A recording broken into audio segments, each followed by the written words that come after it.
Welcome to another edition of the Heron Outlet, riding with Alex Winley. I am Ian Hess, no Austin this week, but Alex will lend your expertise to us for this week's episode. Let's start where last week left off. A huge, probably the biggest tie of the season, if there ever was such a thing. Inter Miami finishing out a very long road trip, more than 6,000 miles in 5 days, with a come-from-behind win against Montreal, one of the better teams. Phil called it the best team in the Eastern Conference that he felt that team was playing. Really a difficult game. They went down within the first 5 minutes, and Gonzalo answers right back, probably the informed striker of the league. We'll talk about him in just a sec. But then you fall back again after the penalty. Really, from there, it was stagnant. There wasn't a lot to the game until the very end.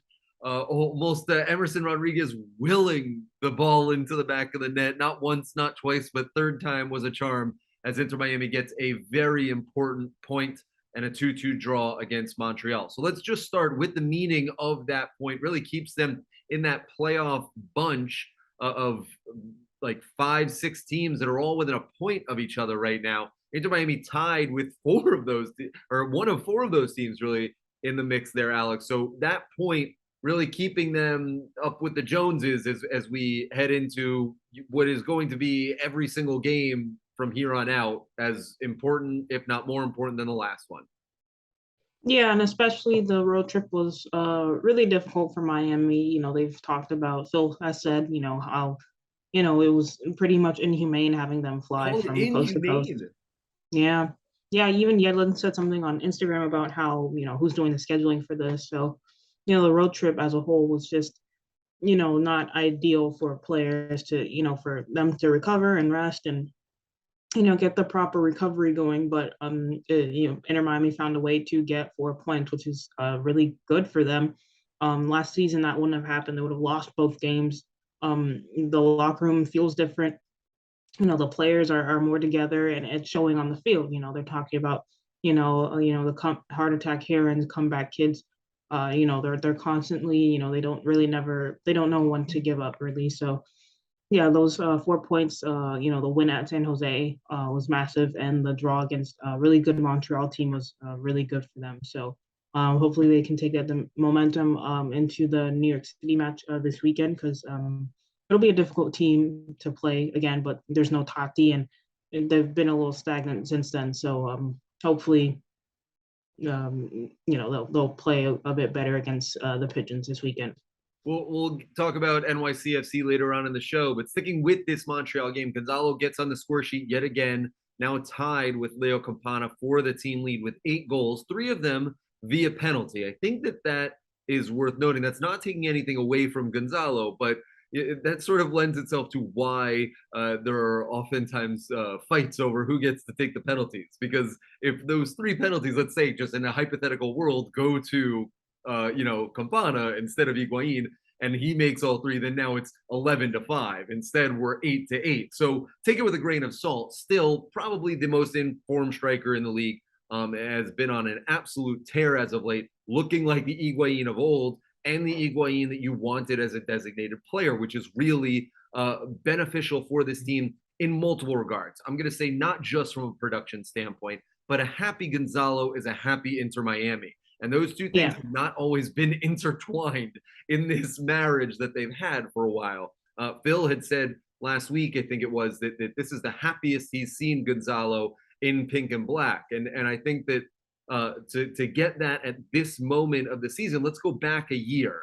And going back this time last year was really the crux of that massive losing streak that took them out of the playoff hunt. To instead have these good vibes right now is almost a 180. They're in a similar position in terms of their record from last year, but you get a different feeling. Like you had said, this is a game that they would have lost last year. And instead now they're willing to fight back. They're willing to keep going time and time again, which is something that if Gonzalo is performing the way he is, it almost lends itself to everybody else doing it as well. Yeah, and it helps when you have Pozuelo on the field as well, having a natural number 10 to feed Gonzalo, which hasn't been the case in Miami's his Inter Miami career. The best case was when Federico Higuain was on the field with them, and obviously those were some of the most memorable games for Miami last season. The Philly 2-1 win, where the Higuain to Higuain connection was there, and a couple of other games where Federico had an impact. Having a natural 10 on the field just brings out the best in Gonzalo, and now he's not forced to drop deep and play as that 10. Like, that was such a dumb, honestly, it was a dumb narrative going into the season, and it wasn't even something Phil explicitly said outright. He just said he wanted Higuain to make an impact, but then there's the narrative around Higuain taking number 10. So many national and local writers just went on with Gonzalo playing as a true number 10, which was that's dumb. That's not him. He's a striker. Play him further up, and that's why I was frustrated to watch him drop deep to get the ball, because like we're seeing now, he's best in and around the penalty area scoring. So the fact that that was even a narrative in the first place, when Neville never really flat out said it. He just said he wants Gonzalo to score more and be more active. It was dumb. But now we're seeing with Pozuelo, there's more of a number 10 to feed Higuain, and now we're seeing the benefits of that. So Right. Well, and it really messed up the passing network. And we would always kind of like watch that, you and I, when Gonzalo was dropping so far deep, almost into Inter Miami's own half at times as a striker. And it would really mess up the middle, but also mess up that wing play, because all of a sudden they're in exposed positions. And that having Pozuelo there to lock it down really has helped. But from a tactic standpoint, I wanted to talk to you about the 3-4-2-1 that Phil imposed against Montreal, which was, I guess, a bold decision. They have been trying to figure out how to, get the three at the back to work, because Phil did believe that, especially against teams like Montreal, teams like NYCFC, that we'll see over the weekend, that the three at the back is the preferred way to go. But also to get Pozuelo and Bryce Duke together able to play like that. You sort of created a box in the midfield with Pozuelo, Duke, Mota, and Gregory in that middle. That 3-4-2-1 finally seemed to be a little bit of an answer. It took a while, took 15 minutes or 20 minutes, because it ended down twice. But once it got going, you felt they were under pressure, but it was a bend, don't break mentality. And they really survived. I mean, the XG numbers don't lie. It was 0.7 for Miami to 1.9 for Montreal. But Montreal in the second half, that 1.9 includes 8 of it. 0.8 of it is the penalty. So in the first half, they were only at 0.6, I think it was, for the first half in terms of expected goals. That second half, they had 8 shots and they only had 0.5 expected goals. That's an incredible number. It just shows that they were allowing that pressure to come, but they weren't good shots that Montreal was able to get off. They were able to get off the shots, but it wasn't a high success rate, excuse me, for them to be able to have.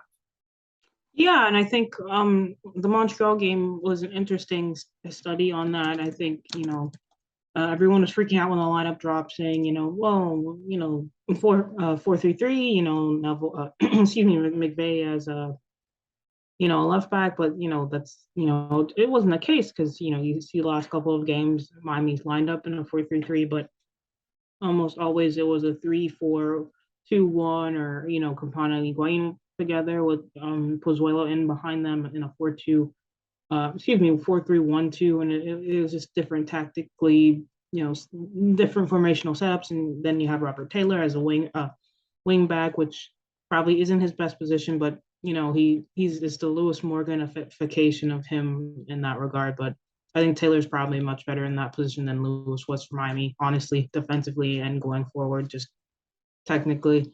But yeah, it worked out in a way. There are some periods, I tweeted about it during the Montreal game, where it was just, I think it was up to fatigue, really, where they just looked sloppy, and they were just letting Montreal cut through them too easily. But once Emerson and Lassiter came on, which provided that pace up top and behind, you saw how dangerous it can be for opposition to defend against that.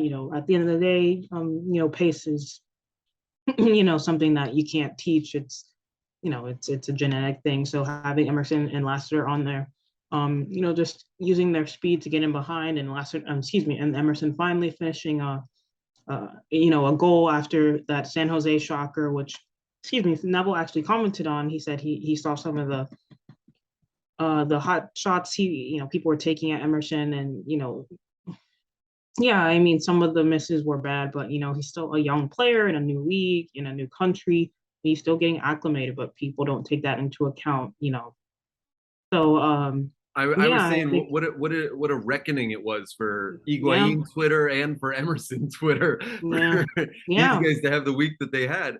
Because Gonzalo, listen, I've said it before, I was tough on him too. So for him to have the week the form that he has, for Emerson to score one of the biggest goals of the season, Yeah. really just goes to show how much sometimes us keyboard warriors might know.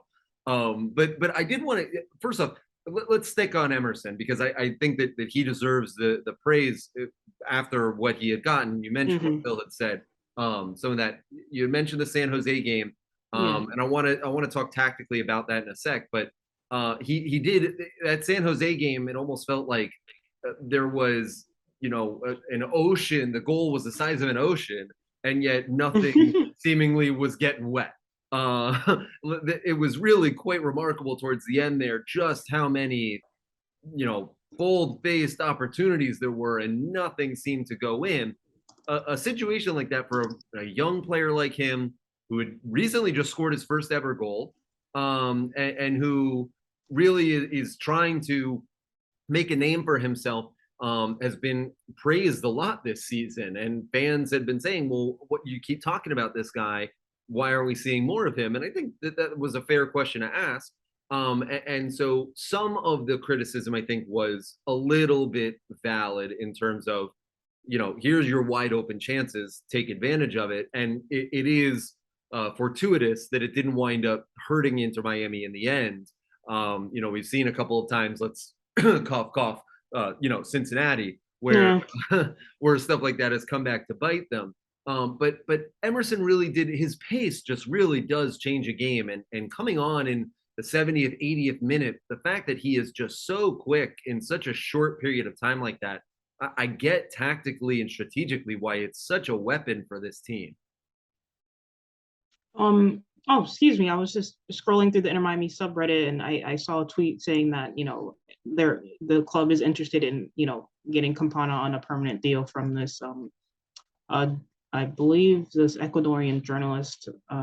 Yeah, so that's what I was reading right now. So Okay. yeah, as far as the tactics go, having speaking of Campana, that first game against San Jose, him and Higuain were combining quite well, I would say. And I think post game Neville actually talked about that, how he picked the formation to not only fit both of them, but he told both of them, hey, you're gonna have to play together. And so many times this season, we've had discussions on here whether it's Higuain or Campana, and we've seen them play together. Earlier in the season, against Chicago, I believe was one of them. The first game of the season, I think they tried playing together, but it just didn't work out. And then the Austin game, yeah, that was the 5-1 drubbing that was really poor, and I think Campana came off the bench in that one. He ended up scoring, but yeah, as far as the tactics go, I think this back three. I know a lot of people don't like the back three because it's deemed, people think it's defensive, but they clearly don't watch Italian soccer where most of the teams do play in a back three. And look at Inter Milan. They won the Scudetto last season playing that back three. No, they didn't. Not Inter Milan. AC Milan won it this year. The year before, Inter won it. Milan play a back four. Inter play a back three. But the year before, Inter Milan did win the Scudetto playing a back three. Not this season, but last season.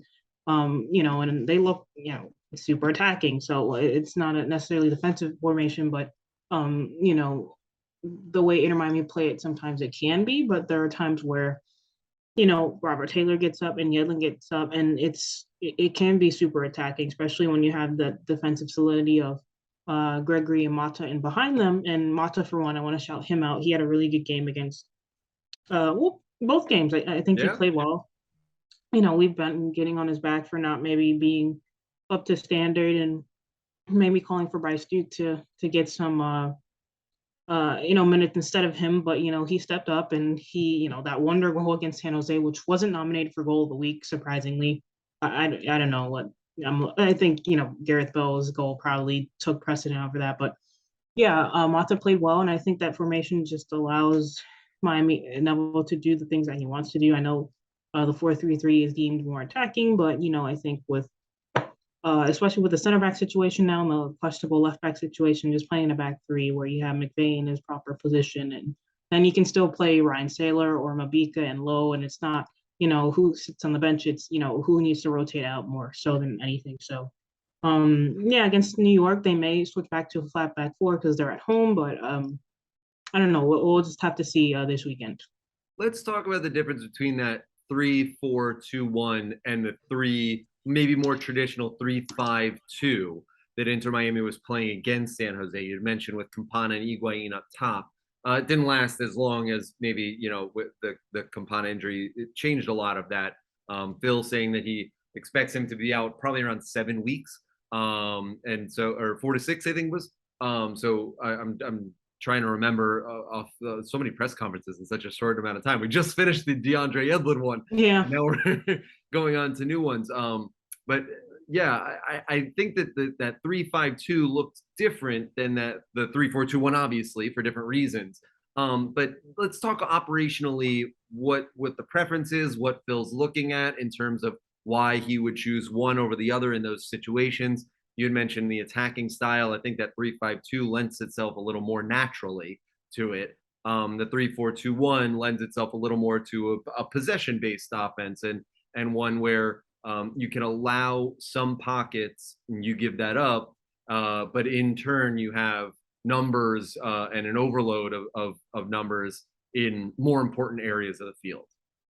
Yeah, and I think especially, I think John Mata even mentioned that he's more comfortable in that because it gives him some security and he's not back defending all the time. And, it shows some of his best performances have come in that formation. And Gregory less so. I think Gregory probably thrives in a 4-3-3 where he is the single pivot and can just focus on defending. But with this formation, it gets the best out of John Mata, and it allows Robert Taylor to be on the field without having to be a winger, but then that also allows Pozuelo and Duke and Campana and Higuain to maybe play in the same formation together. And, at this point in the season, Miami needs to start attacking, being a bit more offensive. There's no time to lose. And, they're only 3 points away from a playoff spot. So they're going to have to go on a run right now, especially looking at some of the projections where the playoff points line, I think it was raised a little bit.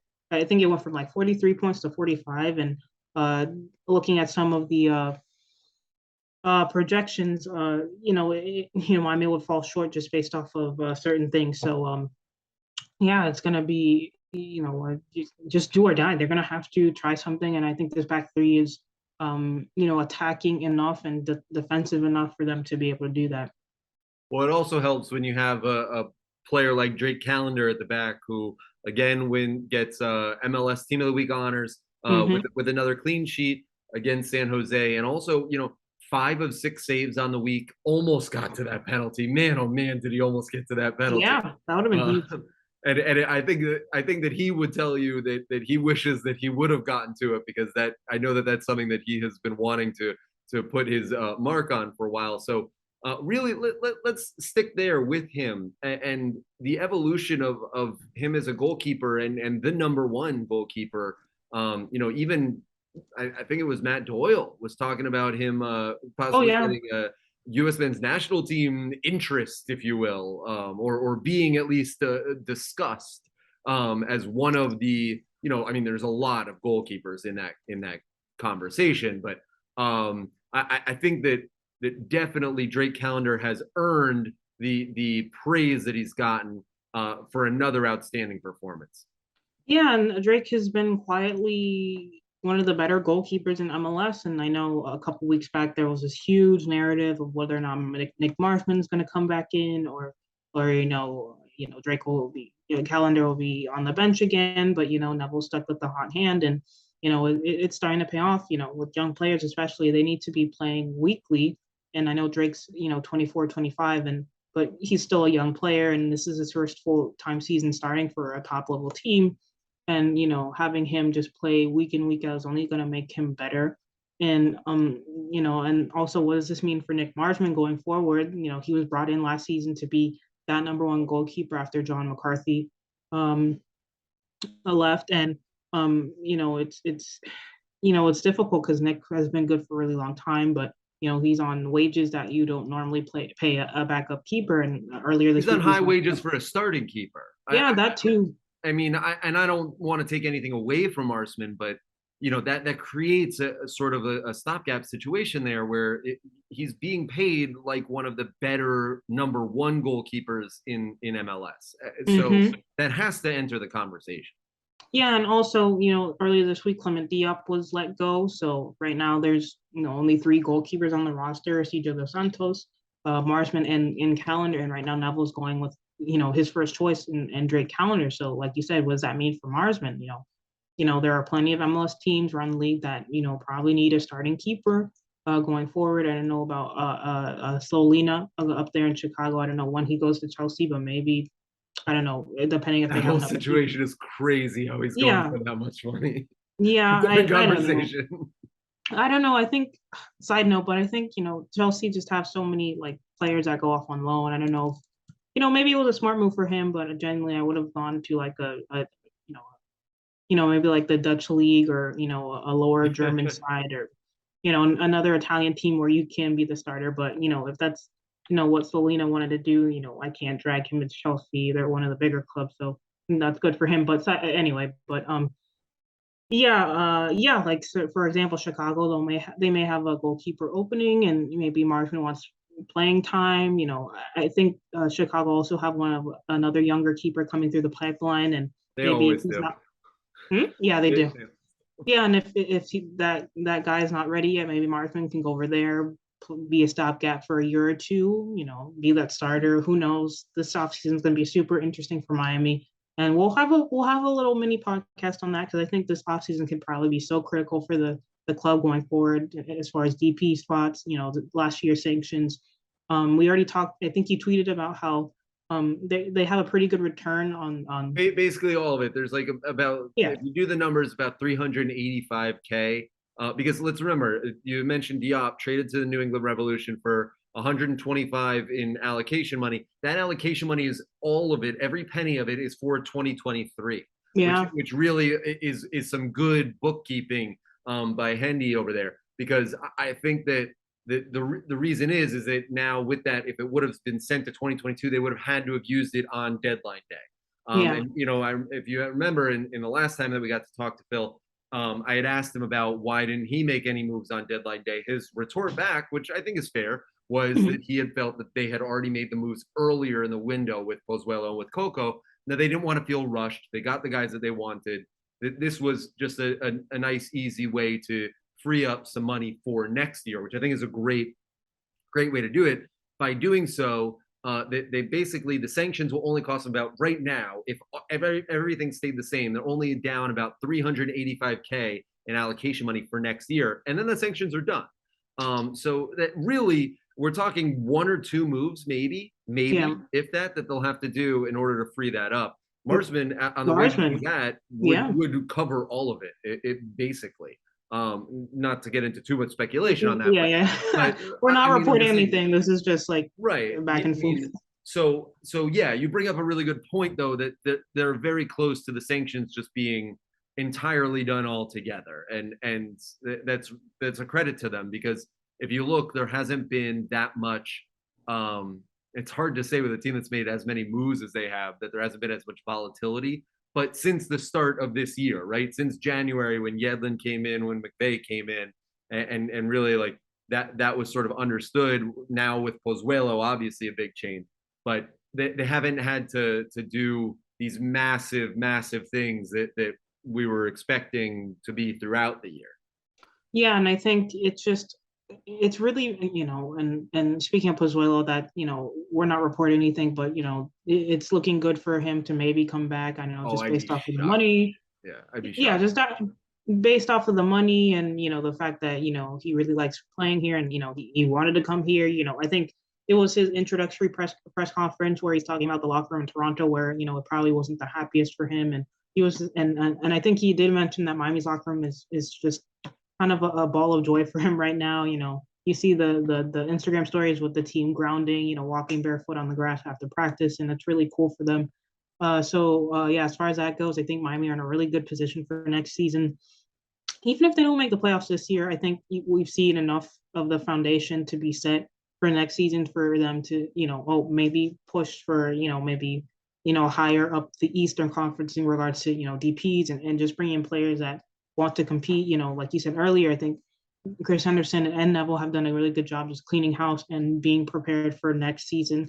This offseason is going to be really huge. And I think we're all just curious to see what the team does. And I know whatever it is, it'll be smart acquisitions, but yeah, I think going back to Marsman, there's a lot of players in this roster. What do they do? What about Jairo Quinteros? He's not getting playing time. What about some of the younger kids?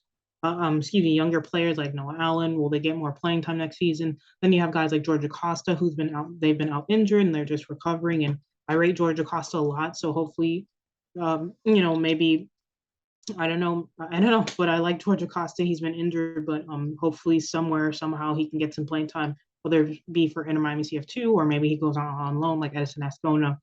They just need to be playing consistently. And I know Beckham and Henderson, I believe early 2021, they talked about, using academy players and just bringing up the youth through the team, through the pipeline. And I think that's going to be so important for Inter Miami going forward, regardless of the players who are linked to the team, like Sergio Busquets. There are some reports about him, coming to Inter Miami, and it's typical, Inter Miami being linked with big players, and not that Busquets is a bad player, but I think Miami's bread and butter will be with younger talent. I don't know how we got onto this topic, but it's really interesting. Well, you had mentioned the grounding. You had mentioned the grounding activity that the team does. It has really helped them. Let's talk about the guy that started it with DeAndre Yedlin, was right? Mm-hmm. Critical in the team coming together over that. And now he's representing Inter Miami right now as we speak. We just got off a call with him in Minnesota, where he's getting ready for the MLS All-Star game. And some interesting comments from him, I thought, where he had said that back when he was first coming up, the All-Star game was like a little more fun because he was seeing all the stars and everything. Now it's like catching up with old friends. You mentioned Darlington Nagbe, who both of them University of Akron Zipolo. Caleb Porter. Caleb Porter, a guy with a very good coaching pedigree with him as well. On Rivals as well. But I think that for him, this experience and to be a good ambassador for the club, that's really what he was brought in for. It's crazy to think that he's still only 29 years old. And it feels like it's been forever. He is signed with the club for a couple more years. And so for him to be enjoying this moment, he clearly seemed very relaxed. That hotel room looked very nice. Yeah, it looked cozy. Nicer than any hotel room I've stayed in lately. Yeah. But he seemed to really be enjoying the moment. Of course, the MLS All-Star game Wednesday night, 8:00. And just for him to get this accolade, it looked like he was enjoying his time. Yeah, and he did look super relaxed. I know he did seem a bit tired. I know, that crazy road trip and having to go to Minnesota, even though the All-Star game is an honor, I'm sure. Yedlin, like you said, he's still only 29, which is crazy. He's been around MLS and world football for ages. I think, when did he get his debut? Like when he was 18, 19 for Seattle? It was just crazy. But yeah, he looked in good spirits, probably a little tired. That hotel room did look cozy. Him and Javier Morales, who is I believe he's Morales. He's the under 15, one of the managers. He's the head coach of the MLS. He's the head coach of the East for MLS next month. Yeah, which is a huge honor. Which it shows Inter Miami's academy and their strength. Him and Yedlin had a bit of a back and forth about Javier asked a cheeky question and Yedlin he answered. Is he going to score tomorrow? Yeah. It was just good banter from them, and it shows both of them are in good spirits, and it's a super huge honor for the both of them to just to get selected, really. And we're going to touch on some of the younger players as well. Kobe Thomas, Well, let's talk about them. Yeah, Kremenci, Kobe Thomas, Ben yeah, Kremenci, yeah, and Izzy Boatwright are all yeah, going to be playing for Javi on the East squad. And I really think, I mean, you look at Kremenci, he's the guy who came up through the academy. Izzy Boatwright, yeah. the guy who came up through the academy. I think Kobe. I think did Kobe as well. We can I'm double leaning check, towards but yes, but yeah, I don't know for sure.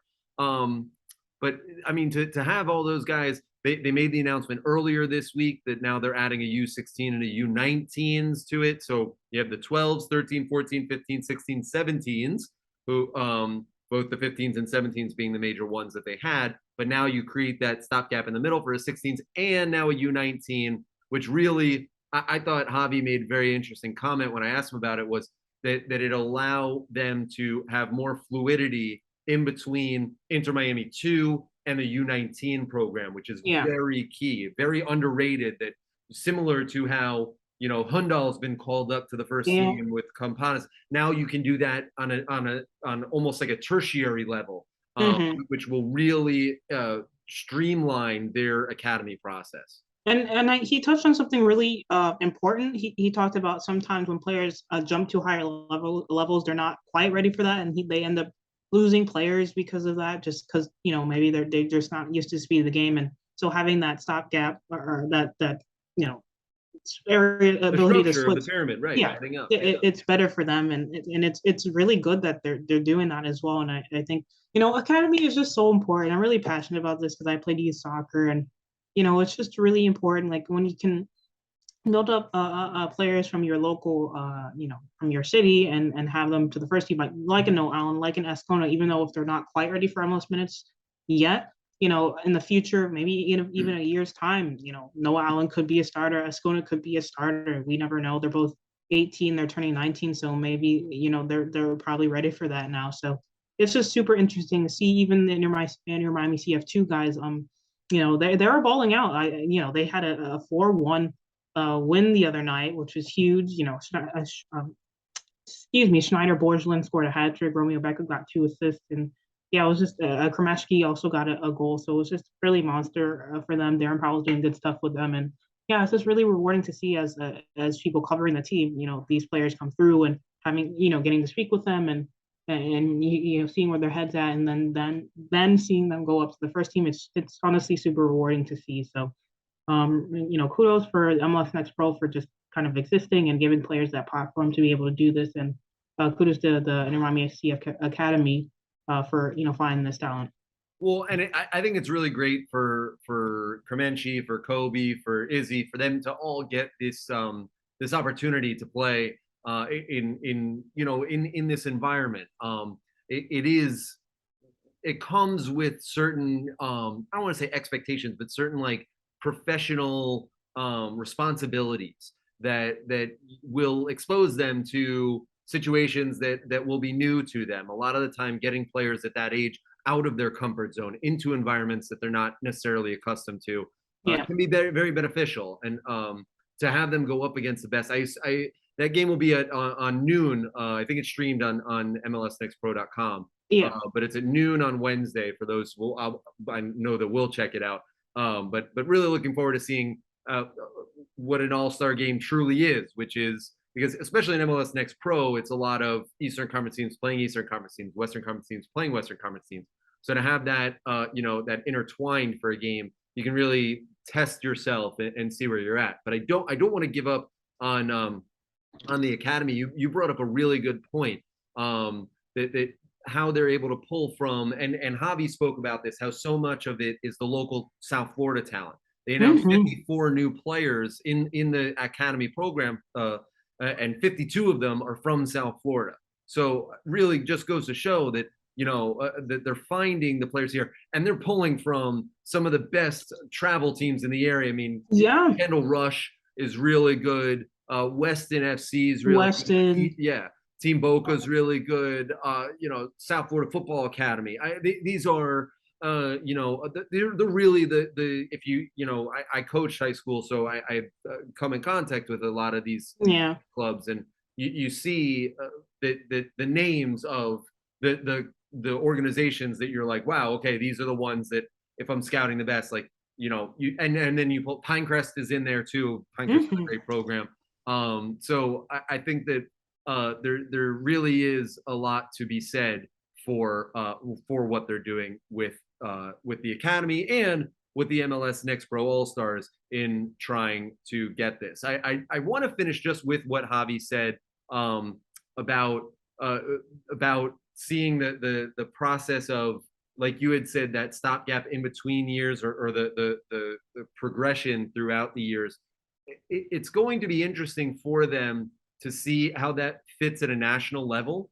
If Yeah. maybe the academy teams as a whole might suffer because you're spreading out over age groups, your premier players, but you're helping individually that player grow. So it's more, you may be able to judge the performance of the academy less on team success, and the team will probably not like me saying that, or ever admit to that. But that you'll see more individual growth at a localized level, at an individual player level, than you might see at a team success level. Yeah, and I think I don't know, it's a really good point actually. I think when I was playing soccer, I know that usually, yeah, we didn't have women's soccer. Unfortunately, at the time, they didn't have the academies that they do now. But at the time, it was either just you just played until you get picked up by a better team essentially. And I think I don't think academies are a bad thing, but at the same time, having like you said, the Westons, FCs, and Miami Rushes, I think having just those clubs are important too. I think we shouldn't take away from that, like you said, localized development. So many of these players are being churned out from these clubs, and yeah, that's a really good point you made. But I do think that just Well, you Weston know played really well at the MLS Next Pro tournament this year too. yeah, So they were yeah, in and it. They that played well. yeah, and it's yeah, I think you can't understate the importance from some of these clubs, locally, and then having Miami's really good scouts scout them and bring them into the academy fold. And yeah, I think it's I don't think it's necessarily a bad thing, but at the same time, these clubs do deserve their credits. Yeah, and I think it's just the academy system is important, and Miami have been doing a really good job in regards to that. So hopefully most of them can get up for the first team, like Noah Allen, Ascona, and next season I think we'll definitely see more of that. They'll want to hopefully one day play in front of an environment that we're expecting this coming weekend against NYCFC. The Herons will look to take on one of the league's best in front of their home crowd again, now back at Drive Pink Stadium. DeAndre Yedlin just touched on that, which is where I want to start. That was interesting to me, and so shout out to La Familia, because if we all know about the home field advantage in terms of the weather, in terms of the style of play, the field, all that we've talked about. The fans clearly are behind this team. This team's clearly behind the fans, because that's not to say that it comes as a surprise to me.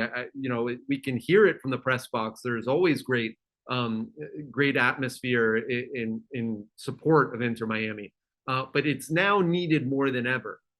And I think back to the road game against NYCFC. So many things were so uncomfortable in that game, from the pitch style, the size, to missing some players, to Tati's last game, to the weird VAR calls, which I Yeah. will point out, this might actually be entirely coincidental, but that NYCFC game really felt like the breaking point for Phil with the refs. After Yeah. all of that, since that time, Inter Miami has not. This might be purely coincidental, but since that time, Inter Miami has not gotten a referee assignment from a previous game this year. It's all been brand new refs in each one of those games. So I'm not going full on tin hat conspiracy theorist, but definitely interesting that managed to happen. But to bring it back to this version, what can they learn from what happened last time out that will benefit them this time? Well, no Tati for one. He didn't get a goal, but his impact was felt. Number two, they'll play on a bigger field. So New York City FC have the best. I believe they have the best home record in MLS. So, that tells you everything, that they know how to play on that field, and they know how to use it to their advantage. So, yeah, let me check that. Yeah, they have the best home form in the Eastern Conference, so they know how to use that to their advantage in regards to that. So I think Miami will play a different style of soccer this weekend because of that. Higuain is in form. That last game against New York City was not good for them, and not good for him, and just looks sloppy. Pozuelo is finally getting into a rhythm, and that will help Motta's finally finding his form. The back line, it looks to be solidified. I know McVay and Lowe are lockdown starters, even though Lowe didn't play against Montreal just because of rest. Um, Also, the Miami have seemed to have found a formation that suits them. So I think a lot of things have changed since then. And even if they don't win, it'll probably be really difficult for New York to play in that humidity. It's just the humidity that really drains some of these teams out. You look at the Red Bull game earlier this season, where the Red Bulls, they played this, typical Red Bull high pressing style. They weren't able to do it, and they ended up losing by 2 goals. So we will see. There's a bunch of different factors, and so it will be interesting to see. Yeah, I think when it comes to NYCFC, the key is similar to what we saw in that second half against Montreal. I think that they really need to come out almost with the same mindset of it's okay to allow a high volume of poor shots. If Drake Callender is constantly, picking the ball up outside, about beyond the touchline for goal kicks, that's fine.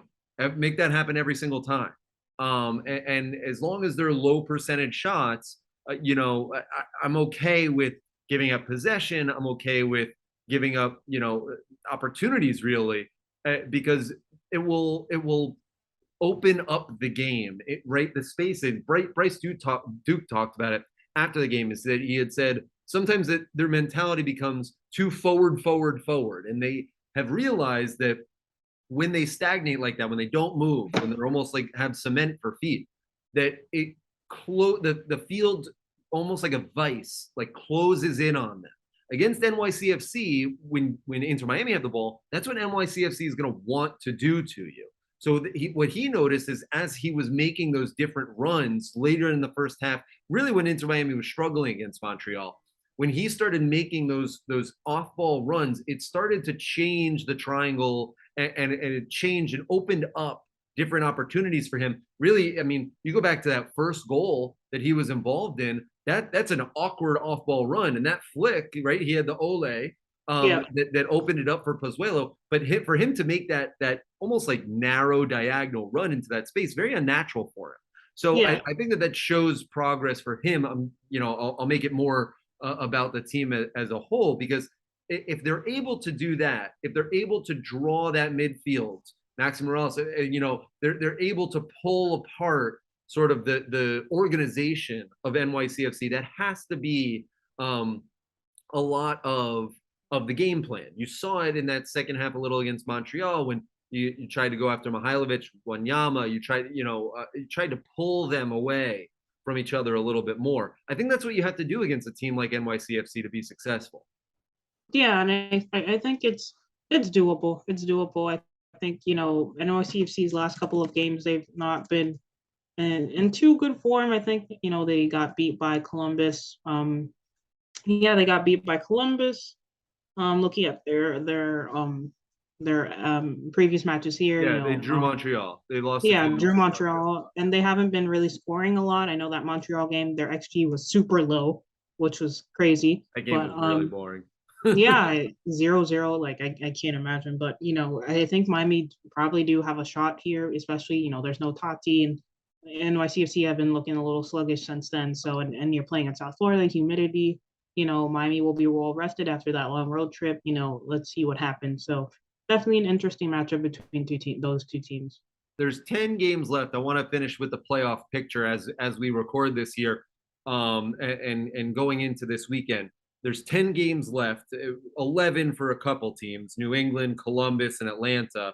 DC as well, if you want to include them into it. They're pretty far out right now. But if you start at Columbus, who's in 5th place, you go all the way down to Toronto at 13th, there's only 7 points in between them, Yeah. which is remarkable. And if you throw Toronto out, which I wouldn't, seeing how well they've played, and you say Columbus with the game in hand, they have the opportunity to kind of go clear. 6th through 12th, there's 4 points separating everybody. 7th through 12th, there's 2 points. So this is like as tight could get. On 30 points is all Chicago, Orlando, Miami, and New England. We were joking in the game against Montreal that if New England would have been able to score just one more goal, yeah, and win 4-0, then Orlando would have fallen below Miami due to goals scored this weekend. They would have been tied on points, tied on record, tied on goal differential. Would have gone down to points or goals scored. It would have gone down to goals scored, and that would have been able to put Miami ahead. Nevertheless, still an opportunity this weekend. I look at that bunch of Chicago, Orlando, New England, and into Miami with Charlotte and Atlanta close behind. But when you look at who they're up against this week would really be that time for the opportunity to get unexpected points. Chicago has to travel to Philadelphia. Right off the bat, you go, okay, they're going to be in trouble there. New England, it gets DC at home. So they're still going to be pushing there. Of course, we mentioned Inter Miami has NYCFC. Orlando has to travel to Red Bulls as well. So when you look at that mix, you say, well, of those 4, who has the best opportunity of getting points? I think obviously it would be New England. I think that's kind of easy to say. From there, could Inter Miami, and like that's kind of where we're finding ourselves. A game that they played just 3 weeks ago against a really good NYCFC team. They lost 2-0. Nothing really went their way. Now, 3 weeks later, they're in this battle. They've gotten, 8 points in their last 5. So if you extrapolate that out, with 10 games left, if they get 8 points from their next 5 and 8 points from the final 5, that's 16 points. They finish on 46. That would probably be enough to get you in. And so you look at a game like this as almost like Montreal plus. Getting a point from Montreal was like, whoa, that's great. Getting a point from New York City this weekend would be like, oh, that's pretty good. And getting a win would be like, whoa, that's really great. I guess that's the mentality I have heading in. Yeah, I agree. And a loss really doesn't hurt you in the grand scheme of things, I don't think. I mean, if you're gonna lose 2 more games, you can't really afford to lose any games at this point. But it would be home against NYCFC and at Red Bulls. You could also throw in like at Columbus in that mix. But those are really the tough games left. So this would be an opportunity to get rid of one of those really tough games. Yeah, but I think they're going to want to go for it genuinely. I think the Montreal game showed that, losing it, at least draw all of these, look at Nashville the other, I think it was last year when they drew themselves into the playoffs, essentially. Miami can just not drop points if they don't think they're going to win it. I think this game against NYCFC, they do think it's winnable. The Toronto game is a little concerning because of Insigne and Bernadeschi. They're on form, but Toronto's defense is a little shaky. And K as well. Mark Anthony K is playing well. Yeah, him too. So those are that Toronto game's the one I'm more intrigued, concerned about Miami's defense in regards to that. But yeah, if they can't win it, try to draw it. Just try not to lose at this point. Picking up a point, even if it is just a point, is valuable. So I'm sure that's what Neville will say to his locker room as well. And that game, obviously, Saturday, 8:00 from Drive Pink Stadium. With that win, Miami would go, this is really the interesting part, would go to 9 wins on the season. We're going to have to keep that in mind because really, if you look and you're saying to yourself that New England's going to be that tough, they have like the more favorable schedule of the teams remaining in there. They're also down a win. So as long as you can keep that going, you mentioned drawing yourself into the playoffs. New England's kind of that team right now that's drawing themselves into this position. So you're going to want to compare wins to them.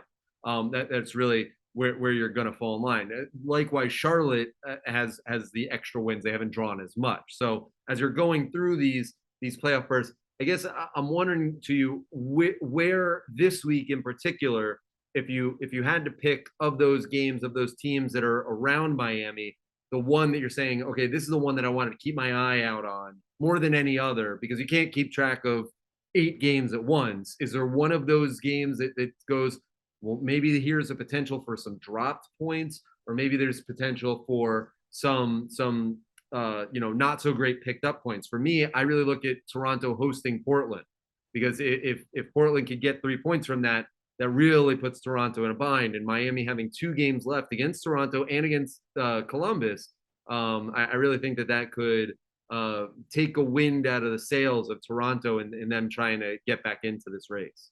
I think Philadelphia and Chicago as well. Chicago Yeah. have kind of rebounded a little bit, and they're above Miami in the standing. Well, they're tied on Same 30 points, points, but they're above Miami in the standing. So if they go, I think they're, like you said, they're playing away. Yeah, they're playing away at Philadelphia. If Philly can pick up 3 points there, it would be really ideal for Miami. I think Cincinnati, excuse me, and Atlanta as well. I know Atlanta are struggling this season. They're 12th right now, but they're only 2 points behind Miami in the standings. They get a win, and who knows? They have enough talent to be able to just sneak out wins.